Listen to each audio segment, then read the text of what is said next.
You have been trained your entire life not to do this. You realize that, right? Some of you know I have a son, he's 20. You talk about a fucking handful. This kid, I mean rage, your voice, you know, and I've got a temper, so I think he probably got it from me, but his mother wasn't no slouch either. But damn, when a 2-year-old is not happy, there's no hold back. And right in your face is your father, he don't care. He's unhappy. And now, as adult, we're told, how many times in Italy, I have to take this kid out because he's embarrassing the shit out of me. He's wrecking everything. We're trying to have a nice meal. And he's just going crazy because he wants gelato instead of pasta. I don't know, whatever. But, you know, and then I'm saying, shh, no, don't, and we don't. And this is how we're trained our entire life, okay? Why am I bringing this up? I keep telling you this, and someday, hopefully it'll sink in. This part of the class right here, this little 5-7 minutes, is your most important part of your class. You have to break all of these barriers down. I have now told you 3 weeks in a row I want you to start watching TV and film in a different way. I told you to take a pen and a notebook and to write down whatever show or movie you're watching, an example of extreme physical behavior or emotional behavior. How many of you have done it? Bless your hearts. All of you should be doing this. Why? Because that's what they're paying actors to do. I don't care what the show is. I'm watching this stupid little show, Future Man, and I am here to tell you, emotional stakes, physical stakes, unbelievable.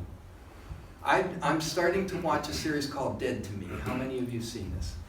Anybody? Okay. It's Christina Applegate, whom I remember as being the hottie with the nice body on that stupid comedy show and didn't know she could act. What's the name of it? Married with Children. You Married with Children, thank you. And didn't think she could act her way out of a paper bag. Well, she's fabulous. And it's a comedy about dead people that have lost their husbands, and it's a dramedy at the best, but it's comedy, okay? Why is it, how can it be comedy when we talk about dead people and dead babies and all this other kind? Well, because it's truth and it's hysterical. The first scene, she's in fucking devastation, tears. And every episode has somebody that's either coming or going in tears and joy or rage or something.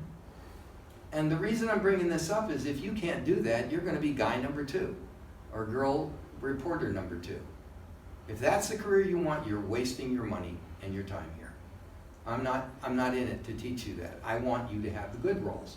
And that means you have to have control of this. Cry on cue, bring it. Rage on cue, bring it.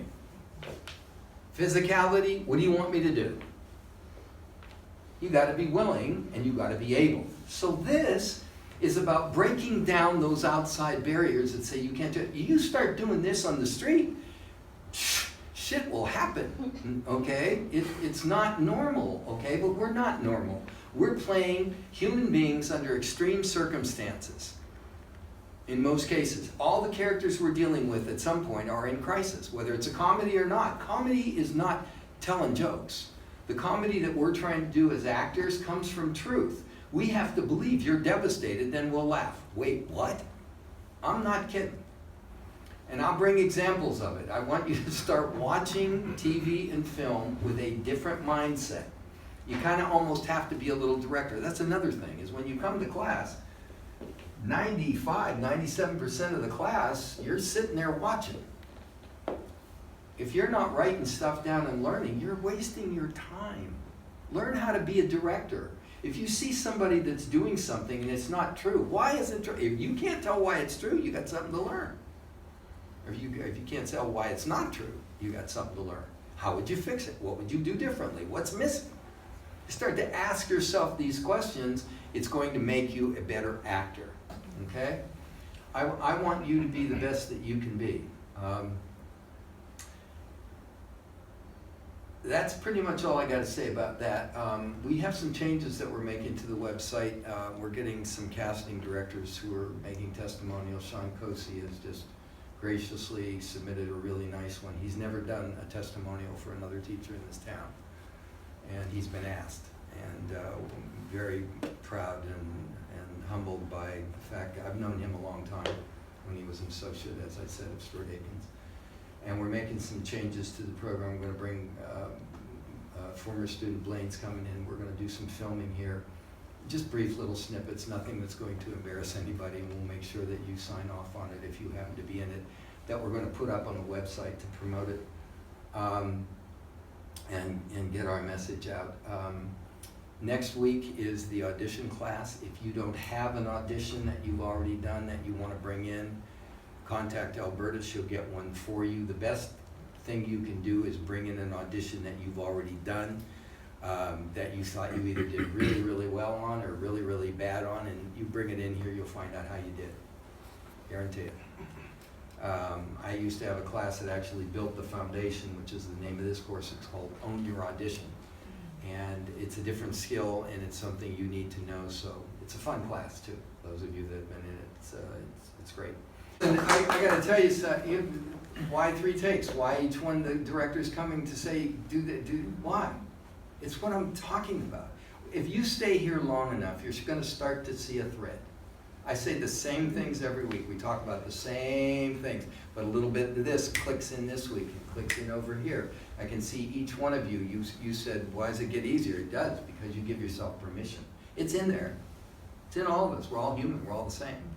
Why do we pay ridiculous amounts of money, $18, to go sit in the dark and laugh and cry with other strangers? Why do we do that? Because we want to hear stories about us. We want to see us go through troubles and succeed and get the girl or the guy and the ups and downs in life and terror and rage and all this stuff. We don't just sit there and go to see a commercial. We want to see stuff. We tell stories. That's what we do as actors, okay? We take little black ink on white paper, otherwise known as a script, process it through this. This is what you play. Your voice, your body, your emotional life. You don't get to paint a picture. You don't get to play a sax. This is it. This is what tells the story. And we process that information through this and come up with interesting human, physical, emotional behavior that tells the truth of the story. That's it. That's acting. And every one of you knows when somebody's lying. Because all audiences are perfect and everything you do reads. Thank you. Right? You know. The guy and the girl are kissing on the screen. We know if there's something going on and nothing going on but the rent. Right? It's just, not really. And we know when it's hot. And then we find out, oh, they had an affair, or they're married, or whatever, you know. But you know. And I am here to tell you, I've been on sets where that take number 3 didn't work, and they replaced the actor. It's called show business. And they're making a movie, or they're making a series, episode. They got money tied up in there, and you're burning through film and time. And if you can't bring it, they're going to go, thanks, but, bye. Boy, bye, right? So congratulations, you got to work with some really top people at top level, and that's a wonderful experience. Meeting the people behind it. And I want you also to note, this is Peter Farrelly. These guys won Academy Awards. They do projects at the highest level. This guy's taken time out for basically a small role to make sure everything is done. This is who you want to work with.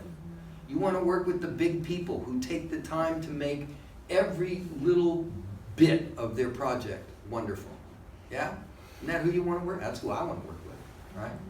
Anyway, congratulations on that, and thank you for listening. Let's get to work.